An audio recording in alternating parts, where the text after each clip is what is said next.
അല്ല അത് പിന്നെ ഒരു യഥാർത്ഥത്തിൽ എന്തുകൊണ്ടത് സംഭവിച്ചുവെന്ന് ഞാനിങ്ങനെ ആലോചിക്കുകയാണ്. കാരണം പ്രധാനമന്ത്രിയുടെ പ്രസംഗം എനിക്ക് രാവിലെ ഡൽഹിയിൽ നിന്ന് കിട്ടി.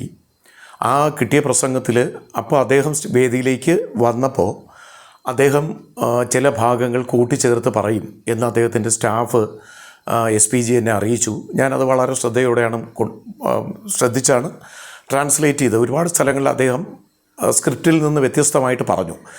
പ്രധാനപ്പെട്ട പ്രശ്നമെന്ന് പറയുന്നത് ഞാൻ അവിടെ നിന്ന ഭാഗത്ത്, സ്റ്റേജിൻ്റെ 2 ഭാഗത്ത് PM നിന്നതിൻ്റെ ഓപ്പോസിറ്റ് ഭാഗത്താണ് ഈ അവിടെ ഓഡിബിൾ അല്ലായിരുന്നു, ഓഡിയോയ്ക്ക് ഒരു ചെറിയ പ്രശ്നം ഉണ്ടായിരുന്നു. അപ്പോൾ അദ്ദേഹം പറഞ്ഞ കാര്യം എന്താണെന്ന് ആ കൂട്ടിച്ചേർത്ത് പറഞ്ഞൊരു കാര്യമാണ്. സ്ക്രിപ്റ്റിൽ നിന്ന് വ്യത്യസ്തമായി കൂട്ടിച്ചേർത്ത് പറഞ്ഞ കാര്യം എനിക്ക് വ്യക്തമായിട്ട് കേൾക്കാൻ പറ്റിയില്ല.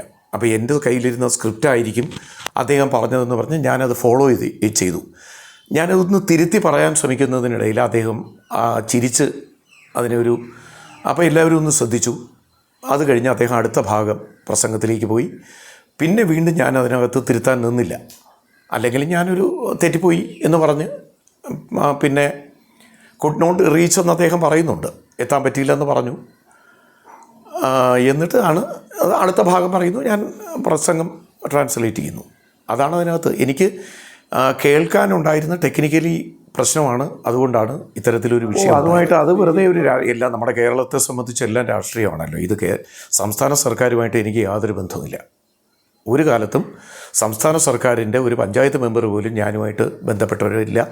ഞങ്ങൾക്കതുമായിട്ടില്ല. ഞാൻ ബേസിക്കലി ഒരു പാർട്ടിയുമായിട്ട് ബന്ധമുണ്ടെങ്കിൽ അത് BJP ആണ്. ഞങ്ങളുടെ കുടുംബം മൊത്തം BJP ആണ്. ഇത് ഞങ്ങളെല്ലാവരും ബഹുമാനപ്പെട്ട മോദിജിയുടെ വലിയ ആരാധകരാണ്. അതുകൊണ്ടാണ് ഇത് ചെയ്തത് തന്നെ. അതുകൊണ്ടാണ്, അല്ല എനിക്കൊരു മറ്റൊരു സാമ്പത്തിക നേട്ടമോ അങ്ങനെയൊന്നുമല്ല. മോദിജിയോടുള്ള ആരാധന കൊണ്ട് ചെയ്താണ്. ഞാൻ 100 കണക്കിന് അദ്ദേഹത്തിൻ്റെ മൻ കി ബാത്ത് പ്രഭാഷണങ്ങൾ ട്രാൻസ്ലേറ്റ് ചെയ്ത് അവതരിപ്പിച്ചിട്ടുണ്ട്. ഡൽഹിയിൽ പോയി അദ്ദേഹത്തെ കണ്ടിട്ടുണ്ട്. പിന്നെ വന്ദേ ഭാരതിൻ്റെ ഉദ്ഘാടനത്തിന് അദ്ദേഹം വന്നപ്പോഴും ഞാൻ തന്നെയാണ് ചെയ്തത്. അതുകൊണ്ടാണ് എനിക്ക് വീണ്ടും ഇങ്ങനൊരു അവസരം കിട്ടിയത്. എന്നെ അത് കളക്ടറേറ്റിൽ നിന്നാണ് അറിയിച്ചത്. അപ്പോൾ ഈ സംസ്ഥാന സർക്കാരിന് ഒരു പങ്കുമില്ല. സംസ്ഥാന സർക്കാരുമായിട്ട് യാതൊരു ബന്ധവുമില്ല.